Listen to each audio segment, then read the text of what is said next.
and they put trees and bushes on it to camouflage it, to make it look like a hill. Now, I'll tell you right now, I've never seen a hill like that in my life. So, because this is a big project right here of a massive pyramid that was built in communist China. None of this truth is being taught in the universities and the high schools in the United States of America. We're breaking new ground for you students that are watching this. You demand your history teachers. You demand of them to get this information to be taught in your class. This is for you to understand and know on world history. Next, please. The Sigalan mission revealed more pyramids and tombs along the River Wai. These were dated to the Han period, following of the Emperor Chihongtai.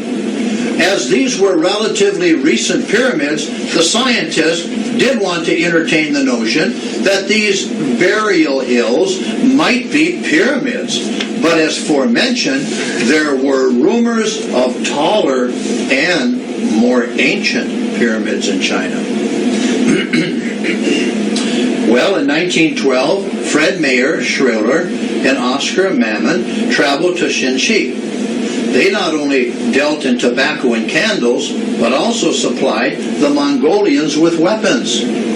Their guide along the Chinese-Mongolian border was a monk called Bogdu, or the Holy One, who told them that they would soon stumble upon some ancient pyramids. Though he himself had never seen them, he knew some could be found around the old town of Samfu. Quote, mountains as high as the sky. They are no ordinary burial vaults, though emperors or empresses might be buried inside, unquote. Bogdu, that priest, the Mongolian priest, knew 7 pyramids had been discovered. He said, quote, in the past they were apparently partly covered with stone, but those have disappeared. A few stones lie at the bottom. It is an earthen pyramid with giant gullies on its sides. They were the reason why the stones loosened and fell down. Its sides are now partially covered with trees and shrubs. It almost looks like a natural hill. We rode around the pyramid, but did not discover any stairways or doors, unquote. When questioned, Bogdu believed it was at least 5,000 years old. Their ancient records claim that even then the pyramids were old. Now here it is. Here's a Chinese laborer. He's tilling the land here by this pyramid. He's got an oxen here, or whatever, with an old plow, an old earthen plow. He's putting in a field here, and here is that massive monster of a pyramid in China that everyone has not been allowed to see or understand. A U.S. Air Force map detailing the area around the city of Exan, made with the use of satellite photographs, shows at least 16 pyramids. Exan, the ancient Sanfu, presently inhabited by more than 6 million souls, is much older than Beijing. Once it was the capital of the empire. It was recognized as the, what? Umbilicus, yes, of China's civilization. Hartwig Hausdorff and his company of fellow travelers landed at the new Exan airport and, driving to the city and their hotel, saw one pyramid which stood along the road. It had been discovered a few years earlier when Exan's airport was relocated and a road to the city was engineered. This pyramid would not even be the icing on the cake for Hausdorff, who was passionate about China's ancient history. So in October of 1994, he had climbed one pyramid and was able to count 20 more pyramids, all lying in the immediate vicinity. Yet in March of 1994, he had climbed that same pyramid and had seen only some of those pyramids. He said, quote, it's amazing how the weather in March didn't allow me to see those pyramids. In October, it was perfectly clear weather, and more revealed themselves, unquote. Hausdorff is not really flabbergasted. No one knew about the existence of such pyramids, because he said, quote, China has still a lot of mysteries. Even the local population quite often isn't aware of them. It's a small miracle I received the go-ahead to enter some of the no-go areas. I was in fact the only one who was granted such favors. I assume there are two reasons for this. I regularly visit China with a group of tourists, and in 1993 I became acquainted with Chen Chenlai, an avid researcher of his country's past. He assured me he would try to open a few doors inside the Chinese Ministry of Tourism. In fact, in March of 1994, I was able to visit some former no-go areas in the Shanxi province. I passed around some copies of my German book, Die Weiße Pyramid, the White Pyramid. Now let that sink in. The White Pyramid. To the right people. I talked to archaeologists who at first denied any pyramids existed, but finally recognized they did exist. Now, why am I going into this? Because I've got to lay the platform in order to give you the conclusion of fact of what has happened in the past and where the Orientals came from. It is essential I do this. Because in learning, you have got to start with the foundation and build on the foundation just like you build a home. You first lay the foundation. Now, he said, I was most pleased when the same people gave me further permission to enter another no-go zone when I returned in October of 1994. That's not long ago.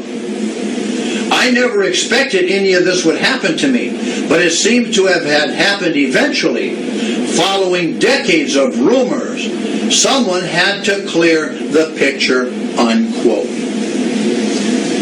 Now, to detail his problems, in March of 1994, Hausdorff met Professor Feng Hanzheng, a prominent member of Beijing's academic circle. His assistant, Xi Dan Yu, and three colleagues. At first they denied the pyramids existed. But when Hausdorff showed them three photos of three different pyramids, they caved in. Why are they trying to maintain this a tremendous secret from the rest of the world is the question that now has to be asked. What is the general situation? Why don't they want to talk about these pyramids? What are these pyramids connected to that they don't want known?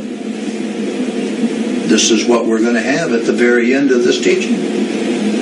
Now, Hausdorff described his encounter, quote, it was as if I had entered a hive. The photographs I took in both March and October of 1994 are the proof that squelched 5 decades of rumors. Most scientists deny the existence of pyramids in China. If any scientist still clings to that, show him my photographs. Now we have, here is a map of China that I brought for you.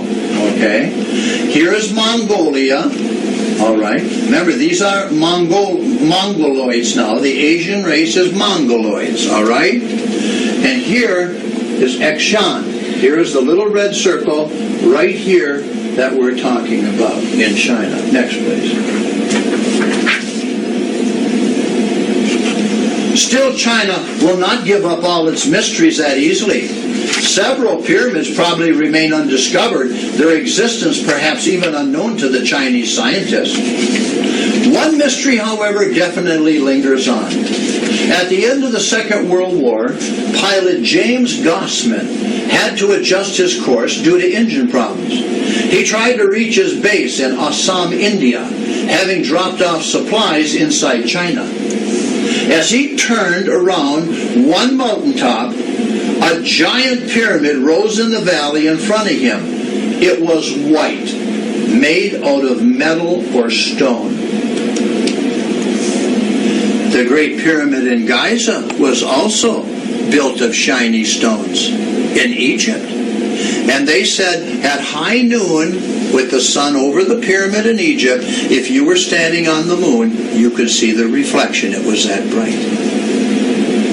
Now let's carry on and get on to this now.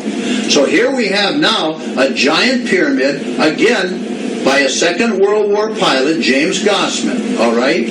So according to Gossman, it would have fitted perfectly into any fairy tale. A jewel-like stone crowned its top. He said, quote, though I wanted to set my plane on the ground and investigate, there was no way I could land it on that terrain. Gossman flew 3 times around the structure, photographing the pyramid with the same camera with which he had just photographed hostile troop movements. During his debriefing in Assam, India, by American debriefers of the Franklin Delano Roosevelt administration, he told his intelligence officer the world would be stunned when they learned about that pyramid. He said, quote, there was nothing around it, just this pyramid in the middle of nowhere. I think it's extremely ancient. Who built it? Why? What's inside? The pilot says. Hasdorf and all in search of the White Pyramid have never been able to rediscover it. But here's the kicker. Was Gossman having suppositions?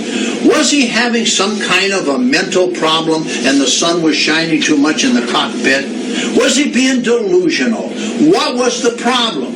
Well, I don't think it was any of that, because you see, he took photographs of it. Photographs that you have yet to even see, and this was back in World War II. Now let's find out what happened. Gossman's photograph was developed and filed in a military archive where it remained for the next 40 years until Australian Brian Cowley published the photograph in his book, The Face on Mars. Now there's another name and there's another book. That's where you can get a picture of the silver, shiny stone pyramid if you want to look at it. Because I'll tell you why. It's not in any history book of any college in this country. That's right. And I'm saying why? And why is it not in any high school book in any library or class? Why? What is the problem of hiding this mystery? Well, let's read on. Who built these pyramids? Well, Bruce Cathy thinks he might know more. And using his harmonics, he believes there is a mathematical connection between the pyramids in China and the pyramids of Egypt. Because you see, the number 16944 is present inside the Great Pyramid of Giza in Egypt, he states. And there are 16944 minutes of arc between the longitude of the Great Pyramid of Giza and that of the tallest pyramid at Shenshai. That means there's a mathematical connection. Is this correct? Up, please. Now, their dispersal along the river reminds him of a placement of the pyramids in Egypt along the River Nile. Cathy believes that it is evidence that the pyramids were possibly built by the same people. He also wonders whether the decades-long silence surrounding the pyramids was to allow the Chinese scientists to discover whether such a connection did indeed exist. But Hartwig Hansdorff spoke to Professor Wang Shipping, who believes the pyramids to have an astronomic alignment and could be dated to 1500 to 500 BC.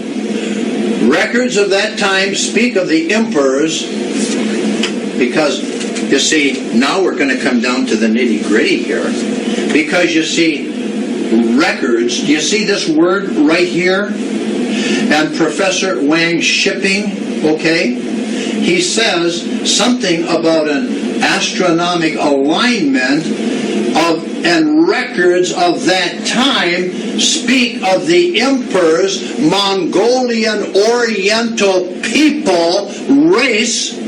And Yahweh said we've got to refurbish the earth, right? Refurbish the earth, resupplant the earth. Is this correct? Yeah. You're wondering where the Oriental race came from?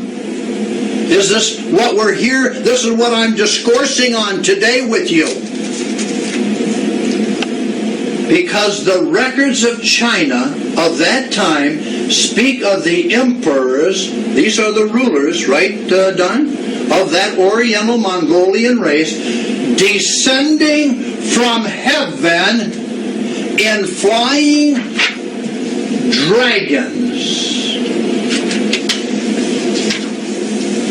What do you think those flying fire dragons were? Why do you think on all the flags in China they have this flying dragon all the time that you see in movies and in their parades and everything? What were those flying dragons that is recorded of bringing the ancient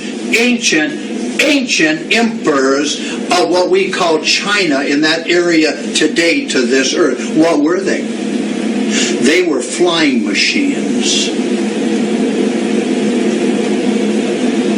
The same as in the book of Psalms that David wrote, that Yahweh the Christ himself would have 20,000 chariots of fire, and he would be among them. But now we have another species whose records say that they came in these flying fire dragons and landed on the earth. And so Hausdorff has stumbled upon another fairy tale, because they always want to make it a fairy tale, don't they? That of emperors, the ancient emperors of China, of the Mongolian people, descended from where?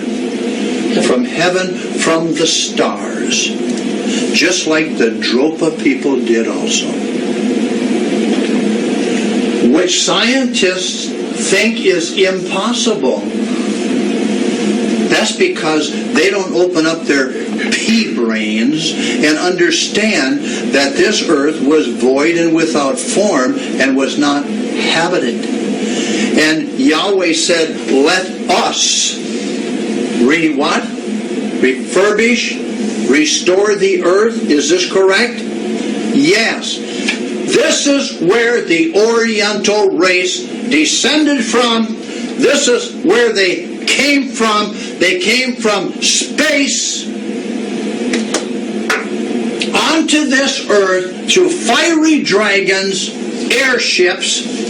They still have the dragon and the flying dragon as their symbol in the country yet. But it's all been taken away because, see, oh no, that was a fairy tale. It was? Well, that's interesting, because the records state that those emperors of ancient area called Mongolian Asiatic people came from fiery flying dragons and brought their leaders, their emperors, and if their emperors came, who came with them? If they were emperors, leaders, great leaders that came, who came with the emperors? Others of that race. That's how they got here. And these pyramids are a symbol that they did come here. That's why they are still standing as evidence that the Oriental race is a heavenly stellar race that was brought here on flying fiery dragons. That's how they got here. Because we're not all of Adam and Eve. Now the white, pure European men, women, and children, we are of Adam, the blushing people. But we are the only race as a blushing people. So you see, when you look at evidence, and you look at history, and you look at truth now of fiery dragons, and of all these pyramids, and what they're interlocked into, and what the meaning of them are, why hasn't this been revealed to the people on the earth? I'm going to tell you why. Because it would destroy the falsity of modern religion that has captivated the minds of the world. Okay. True. That's what it would do.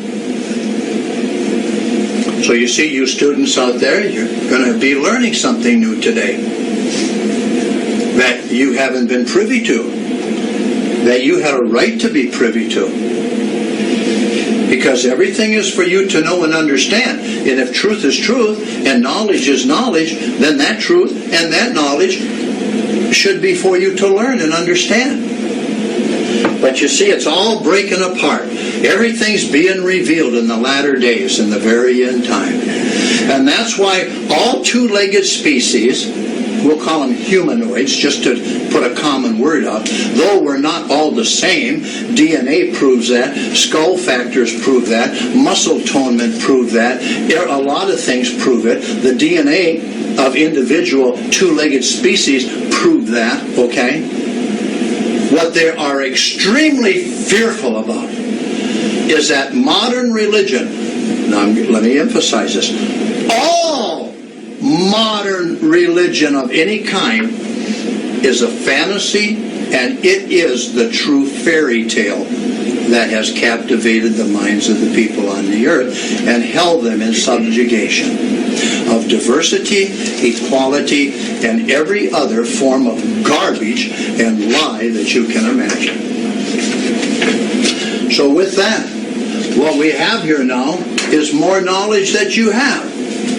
I wish that some people, they have a program out, it's on shortwave called Coast to Coast. I'm waiting for them to take a few steps higher in their consciousness of understanding and come up to our plateau of what's going on. They're almost there. They're almost there. I'm just waiting for the stagecoach to arrive and for them to realize they are on the right path. But come on, step up the couple more stairs and get the whole picture of who is who and who is Jew.